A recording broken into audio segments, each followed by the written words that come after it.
Want to welcome all of you to our Lenten Devotion.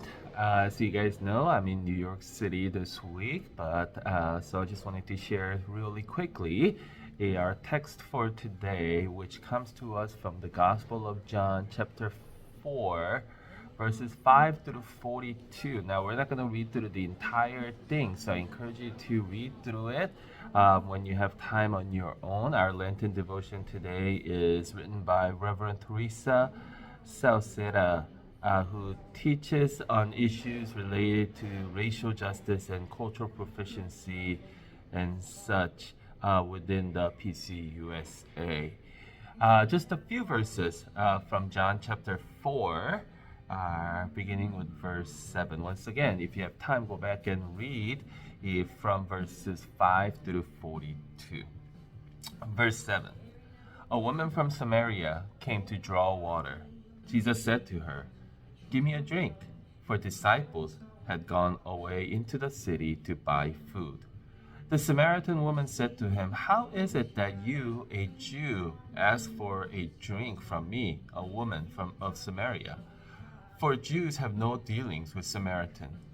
Jesus answered her, "If you knew the gifts of God and who it is that is saying to you, 'Give me a drink,' you would have asked him, and he would have given you living water." The woman said to him, "Sir, you have nothing to draw water with, and the well is deep. Where do you get that living water? Are you greater than our father Jacob? He gave us the well and drank from it himself, as did his sons and his livestock." Jesus said to her, "Everyone who drinks of this water will be thirsty again. But whoever drinks of the water that I will give him will never thirst again. The water that I will give him will become in him a spring of water welling up to eternal life." The woman said to him, "Sir, give me this water so that I will not be thirsty or have to come here to draw water." As you guys know, the conversation continues between Jesus and this woman. But we'll just stop there for a moment today, and here's the devotion for today. A few years ago, I sat in a meeting where a group of women were discussing concerns about our denomination's use of language and image in the media. They felt that too often that media conveyed an image of the church that was exactly who we were, a predominantly white middle-class organization.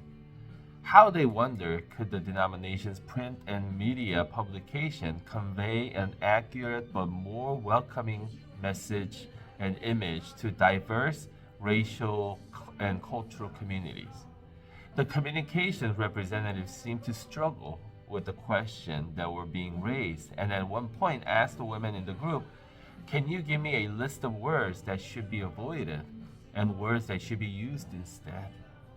Sometimes it is not about specific words, but about the content of the message and the perspective from which the message is conveyed, the assumptions made about the speaker and the hearer. In this text, Jesus and the woman he encounters at the well cross political, religious, ethnic, and gender boundaries in an encounter that ultimately changes lives. Honest dialogue happens because both parties in this encounter cross the boundaries of social convention to speak to each other, to see each other, to hear what the other has to say.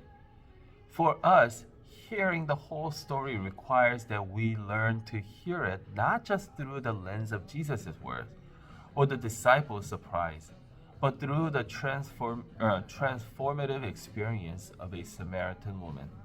And we need to acknowledge our own social location as we read this text, allowing it to address us. Maria Lugones called this learning to be world travelers.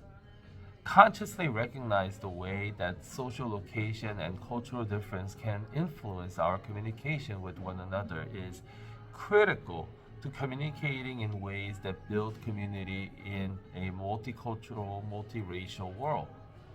In this boundary crossing text, a Samaritan woman becomes an evangelist in a community that has shunned her.